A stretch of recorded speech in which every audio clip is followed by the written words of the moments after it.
좋은 음향, 좋은 목사님 우리 교회가 뭐 좋습니까? 이미 타락한 거예요. 다 천막 치고 저 북 두드려 가면서, 진짜 북 두드려 가면서, 여러분 저 어렸을 때만 해도요, 기도원 가면 문 대단한 건반이 이런 게 있는 게 아니고 뭐였어요? 그냥 북 치는 거였어요.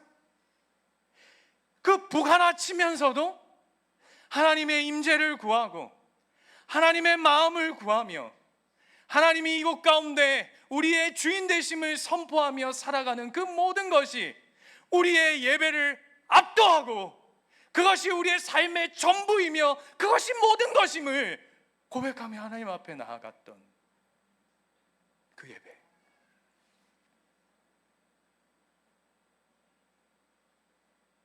추운 날 손 비벼가며 언발 녹여가며 예배당에 난로 하나 없어서 그저 자신의 체온으로 그 긴 밤을 하나님 앞에 눈물 흘려 콧물 흘려 부르짖으며, 하나님, 이 교회와 이 나라와 이 가정과 나의 삶을 하나님 고쳐 주시옵소서, 살려 주시옵소서, 주님이 필요합니다, 주님이 필요합니다 울부짖었던 그 예배.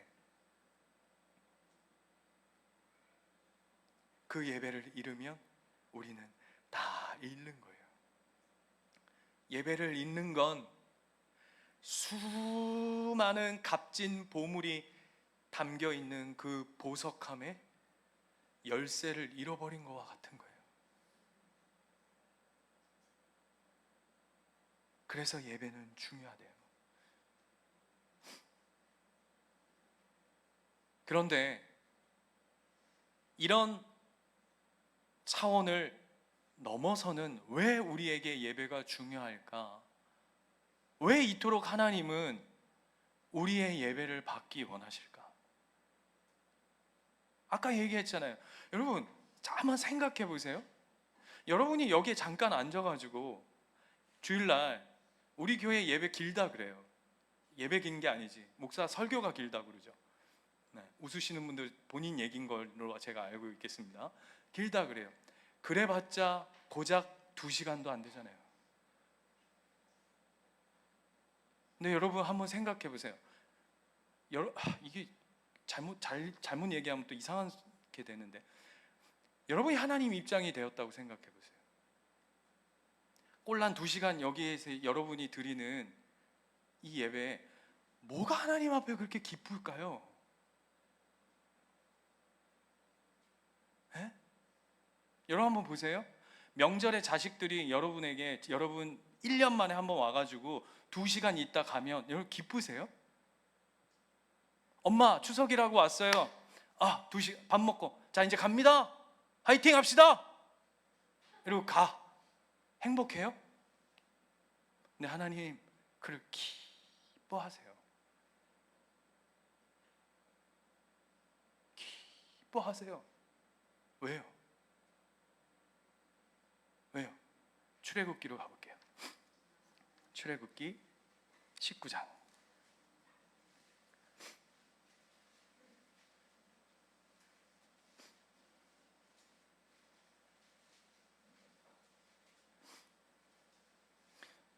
(19장) 20절부터 보시면 21절부터 보겠습니다. 21절부터 보시면 하나님이 이스라엘 백성에게, 모세에게 계속 경고하세요. 경고. 자, 21절부터 보세요. 여호와께서 모세에게 이르시되 내려가서 백성을 경고하라. 백성이 밀고 올라와 나 여호와에게로 와서 보려고 하다가 많이 죽을까 하노라. 이게 무슨 얘기냐 하면, 거룩하신 하나님을 인간들이 그냥 뵈면 죽죠. 그죠? 꼭 뭐와 같으냐 하면, 제가 여러 번 설명드렸는데, 어둠 가운데 빛이 딱 비치면 그냥 어둠 자체가 그냥 소멸해 버리는 것처럼, 하나님 앞에 죄인인 인간이 서면, 죄인이잖아요. 우리 모두는 죄인인 인간이 딱 서면 그것 자체로서 그냥 소멸돼 버린다고. 영화 같은 데 보면 이런 거 있잖아요. 뭐 이렇게 팍 맞으면 순간 이렇게 가루가 돼 버리는 것처럼 쫙, 그런 느낌인 거예요. 그래서 하나님 뭐라 그러시냐면, 가까이 오지 마라, 가까이 오지 마라, 계속 경고하세요. 자, 22절도 보세요. 또 여호와에게 가까이 하는 제사장들에게 그 몸을 성결하게 하라. 나 여호와가 그들을 칠까 하노라. 계속 조심시키세요. 그죠? 23절도 모세가 여호와께 아뢰되 주께서 우리에게 명령하여 이르시기를 산 주위에 경계를 세워 산을 거룩하게 하라 하셨사온즉 백성이 신의 산에 오르지 못하리라. 여러분, 예배는 하나님을 배웁는 거 아닙니까? 그런데 하나님이 못 오게 한다고요. 오지마, 오지마. 더 가까이 오면 다 죽는다. 떨어져 있어, 떨어져 있어, 떨어져 있어 라고 얘기한다고요. 그뿐만 아니라 24절에 여호와께서 그에게 계속 반복해서 이야기하세요. 그에게 이르시되 가라, 너는 내려가서 아론과 함께 올라오고 제사장들과 백성에게는 경계를 넘어서 나 여호와에게로 올라오지 못하게 하라. 내가 그들을 칠까 하노라 라고 얘기하면서 하나님이 계속 반복해서, 어떤 그림인지 아시겠죠? 네. 불이 예를 들면 불이 확 타고 있으면 근처 가면 다 타버리잖아요. 그러니까 오지 말라 하시는 거예요. 그런데 24장으로 한번 가볼까요? 이게 이제 계속 이어지고 2절에 가면 중간에 무슨 다른 얘기들을 막 하시다가 지금 이 하나님 앞에 예배하고 하나님과 함께하는 시간이에요. 그런데 24장 2절에 가면 다시금 하나님 뭐라 하시냐면 너 모세만 여호와께 가까이 나오고 그들은 가까이 나오지 말며 백성은 너와 함께 올라오지 못하게 하라고 또 24장에 반복해서 이야기하세요. 느낌 알겠다? Understand? Do you understand? 그런데 11절 가보세요. 24장 11절. 갑자기 생뚱맞은 반전이 일어납니다. 11절 보시면 하나님이 이스라엘 자손들의 존귀한 자들에게 손을 대지 아니하셨고 그들은 하나님을 뵙고 먹고 마셨더라. 아까 분명히 하나님 뭐라고 그랬죠? 올라오지 말라 그랬어요. 안 돼. 너 가까이 오면 다 죽어. 큰일 나. 그래 모세한테 막 야 조심시켜. 한 놈이라도 이거 말 안 듣고 올라오면 이건 나는 모른다. 계속 말씀하시고 24장의 초반에도 얘기했는데 24장 11절은 어떻게 결론이 나냐면 하나님을 배웠고 먹고 마셨다라고 오늘 본문이 끝나요. 이게 어떻게 된 일이죠? 하나님 뻥쟁이? 하나님 앞뒤가 안 맞으신 분? 성경은 아구가 안 맞아요. 역시 성경은 이렇게 짜집게 해가지고 만들어서 앞에는 안 된다 해놓고 뒤에는 먹고 마셨다라고 이렇게 성경 쓴 사람이 이게 잠깐 졸았나? 이게 어떻게 이래?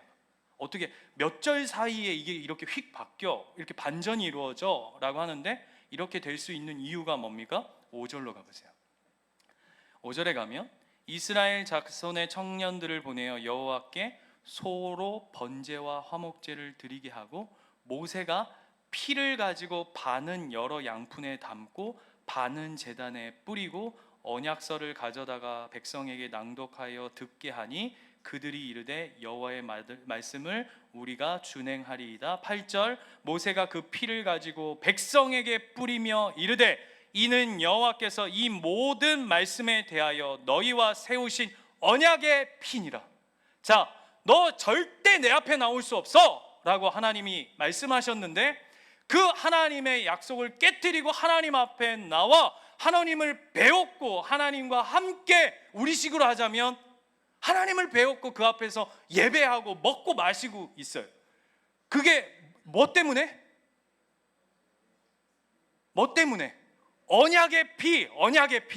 언약의 피가 백성들에게 뿌려짐으로 말미암아서 하나님 앞에 나올 수 없는 죄인들이, 하나님 앞에 설 수 없는 죄인들이, 하나님을 배울 수 없는 죄인들이, 하나님 근처에도 갈 수 없었던 그 죄인들이 하나님 앞에 나와 예배할 수 있는 가장 핵심이 뭐냐면 언약의 피라는 거예요. 언약의 피. 그래서 여러분, 우리는 이 언약의 피가 누굴 상징하는지 우리는 너무나도 잘 압니다. 누굽니까? 예수 그리스도의 피죠. 그래서 여러분, 예수님이 십자가에 돌아가셨을 때, 예수님이 주님 앞에, 하나님 앞에, 그리고 인류 앞에 우리의 모든 죄를 짊어지고 희생제물로 하나님 앞에 가셨을 때 어떤 일이 벌어지죠? 휘장이 찢어집니다. 뭐예요? 하나님과 인간의 막힌 담이 허물어지는 거죠. 그 중심이 뭐예요? 언약의 피인 거예요. 오늘 본문으로 돌아가 보세요. 오늘 본문에 이 이야기를 하는 거예요. 예배가 왜 하나님이 왜 예배를 귀히 받으시냐? 왜 하나님이 우리에게 예배드려라, 예배에 집중해라, 예배를 우선순위로 드려라, 예배가 생명이다, 예배를 드리는 것이 알곡과 가라지를 나누는 것이다, 예배 드리는 것이 내 사랑하는 야곱 그 인생으로 살아가는 것이다 라고 얘기하는 거냐면, 20절 보세요. 노아도 뭘 하냐 하면, 노아가 여호와께 제단을 쌓고 모든 정결한 짐승과 모든 정결한 새 중에서 제물을 취하여 번제로 제단에 드렸더니 뭐예요? 언약의 피. 이 피 발라져 있는 자들. 그래서 결국 우리는 예배를 나와서 뭘 경험하는 것이냐 하면 예수 그리스도의 언약의 피바름, 그걸 기억하는 거예요. 그래서 예배를 통해 우리는 어떤 일들이 벌어져야 되냐면 반전이 일어나야 돼요. 반전이 일어나야 돼요. 어떤 반전?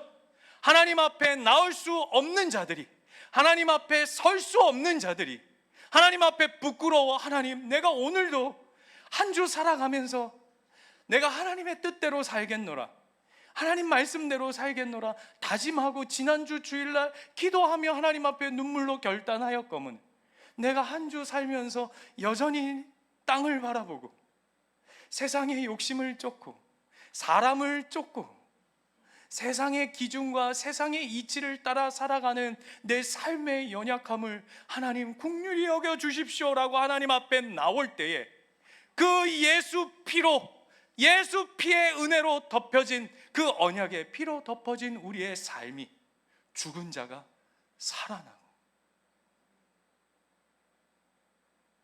눈멀고 외롭고 아프고 망하고 희망이 없고 소망이 없는 자들이 그 언약의 피로 말미암아 회복되어지고 다시금 살아가야 할 소망을 이뤄내는 반전의 역사가 쓰여지는 거죠. 여러분, 예배를 통해 여러분은 반전을 경험하셔야 돼요. 옆에 분하고 한번 이렇게 인사할까요? 하나님의 반전을 경험하세요. 예배를 통해 인생의 반전을 이루어가는 거예요. 그래서 뭡니까? 나 같은 자도 예배의 부르심을 받은 자로 살아가는구나. 가장 놀라운 반전이죠. 그렇지 않아요, 여러분? 여러분, 제가 목사할 만한 실력이 있어서 목사합니까? 여러분이 성도할 만한 실력이 있어서 여러분 성도합니까? 아니죠. 하나님의 그 은혜의 피의 반전을 통해 오늘도 하나님 앞에 찬양하고 고백하고 있는 것이죠. 이 은혜를 빼앗기지 않기를 축원드립니다. 그래서 로마서 12장 1절에 보면 여러분 잘 아실 거예요. 그러므로 형제들아, 내가 하나님의 모든 자비하심으로 너희를 권하노니 너희 몸을 하나님이 기뻐하시는 거룩한 산제물로 드리라. 이는 너희가 드릴 영적 예배래요. 그죠? 영적 예배. 그런데 그 영적 예배를 통해서 그 다음 뭐라고 말씀하시냐면 2절에 너희는 이 세대를 본받지 말고 오직 마음을 새롭게 함으로 변화를 받아. 무슨 얘기입니까? 반전이 일어나서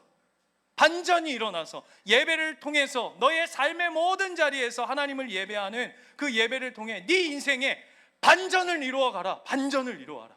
새롭게 함을 입어라. 그래서 하나님이 기뻐하시고 선하시고 온전하신 뜻이 무엇인지를 알아가는 삶을 살으라. 반전이 있으셔야 돼요, 여러분. 반전.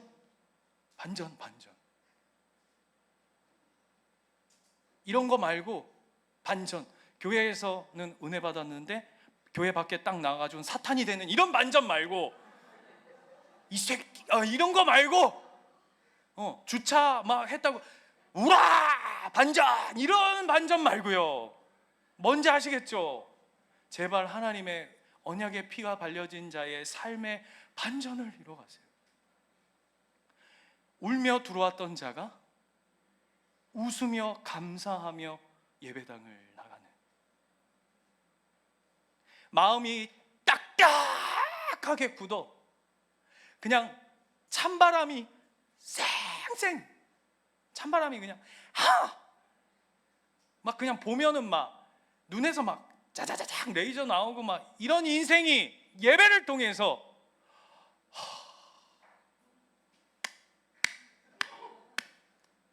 주님 뽑으소서, 주님 그냥 입 다물게 하소서. 반전, 좀 반전. 야, 너 왜 이렇게, 야, 이 사람이 갑자기 변하면 죽는다는데 왜 이래? 예배 좀 반전. 그 제가 요즘에 우리 목사님은 오늘 찬양하면서 굉장히 찔렸어요. 바닥만 바라보고 사는 자, 뭐 이런 제 요즘에 별명이 붙었는데, 땅만 바라보고 산다고. 이게 무슨 얘기냐면 맨날 교회 바닥만 쳐다보고 어디 더러운 거 떨어진 거 없나 이런 것만 쳐다보고 산다고 저한테 막 그러던데 막 찔렸어요. 저 이제 하늘 좀 바라보고 살라고요. 반전. 저 이제 막 쓰레기 떨어져 있어도 반전. 모른 척 할 거예요. 여러분 주세요. 여러분 좀 주세요. 여러분, 예배를 통해 하나님의 놀라운 대반전을 경험하는 삶이 되시기를 축원합니다. 하와이에 교회 이름이 너무 어렵고 길어가지고 써왔어요. 뉴 호프 커뮤니티 처치. 어려워서 이 교회 못 다닐 것 같아요. 여기 교회에 웨인이라고 하는 목사님이 담임 목사님으로 계셨는데, 하와이에 있는 교회인데 실제 있었던 일이래요. 이 교회가 예배에 기름 부으심이 있어서 갑자기 교회가 성장하기 시작했는데, 원래 이 학교 건물에서 예배를 드렸답니다. 근데 10,000명이 넘어버린 거예요. 우리 교회랑 비슷하죠? 10,000명이 훌쩍 넘어버린 거예요. 그런데 어떤 일이 벌어졌냐면 학교에서 갑자기 나가달라고 이렇게 연락이 온 거예요. 졸지에 뭐 갑자기 이런 통보가 오니까 당장 이번 주에 나가라고 이렇게 얘기를 하니까, 그래서 뭐 10,000명 성도들이 어디서 예배를 드립니까? 그래서 어쩔 수 없이 그 근처에 있는 공원에서 온 성도들이 이제 예배를 드리는데 비가 오기 시작하는 거예요. 근데 이 교회가 어떤 교회냐면 굉장히 현대적인 어떤 막 찬양 이런 걸로 이제 막 앞서가는 교회다 보니까 예배를 드리는데 막 반주자들, 뭐 세션들, 여러분 아시죠? 네, 막 그런 예배로 다 가득 차 있는데 비가 막 오니까 너무 당황스러운 거예요. 그래서 특히 목사님이 제일 이게 당혹스러워서 목사님이 하나님 앞에, 하나님, 제가 언제 이런 기도 한 적이 있습니까? 하나님, 이 10,000명의 성도들 예배 드려야 되는데 어떡합니까? 비 좀 그치게 해주십시오. 이게 예배가 안 됩니다. 제발 좀 비 좀 그만 내리게 해주십시오. 다 기도했는데 와, 웬걸 반전이 딱 벌어진 거예요. 뭘까요? 에? 비가 막 더 온 거예요. 막 진짜 막 예배할 수 없을 정도로 막 셀이 부은 거예요. 여러분, 반전이 비 안 왔다 이럴 줄 알았는데 그게 아니라 반전이 막 비가 막 옥수같이 더 온 거예요. 그래서 예배가 완전히 망친 거예요. 예배를 드릴 수 없게 된 거예요. 그래서 목사님이 예배 끝나고는 뭐라고 했을까요? 에?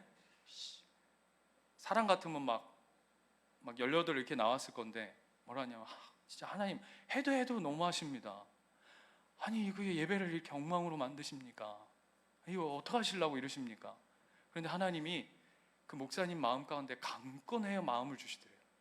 하나님 이렇게 얘기하시더래요. 그냥 제 버전으로 바꿔볼게요. 신우가, 너는 비를 멈춰달라고 기도는 했는데 이 예배 가운데 하나님이 함께 해달라고 해달라고 기도하지는 않는 것 같다. 얘야, 아무리 비가 많이 내려도 예배를 드릴 수 없는 상황, 끔찍한 상황이 있다 할지라도 그럼에도 불구하고 그곳에 내가 너와 함께 한다면 그것은 참 예배일 것이고, 비가 그치고 화려한 찬양과 수많은 군중들이 모여서 너무 행복한 예배를 드린다 할지라도 그것에 내가 너희들과 함께 하지 않으면 그것은 아무런 의미가 없단다. 그 이후로 이 목사님은 새로운 예배의 반전을 경험하게 되었다라고 얘기해요. 사랑하는 우리 예수인교회 가정 여러분, 저는 여러분이 직장을 잃으면 같이 아파하며 기도할 것입니다. 저는 여러분이 건강을 잃으면 더욱 아파하며 기도할 것입니다. 저는 여러분이 자식을 잃는다 해도 온 마음 다해 아파하며 기도할 것입니다. 그런데 결코 잃어버리면 안 되는 것, 진짜 놓치면 안 되는 것, 그 어떤 것으로도 타협하면 안 되는 것,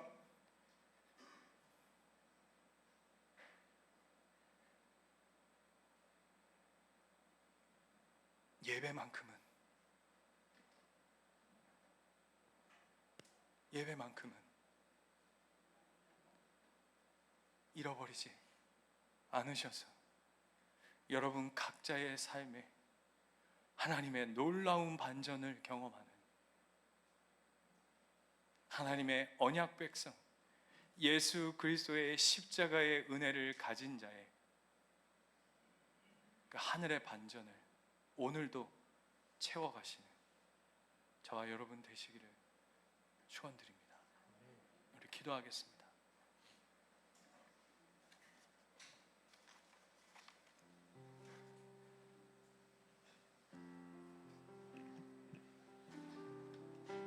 기도합시다. 저와 여러분의 삶에 무엇이 위기입니까?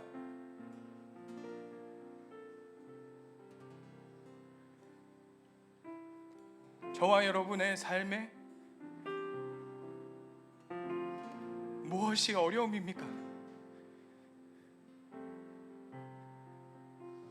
다른 게 아닙니다. 예배를 잃어버리면 위기입니다. 예배를 놓치면 위기입니다.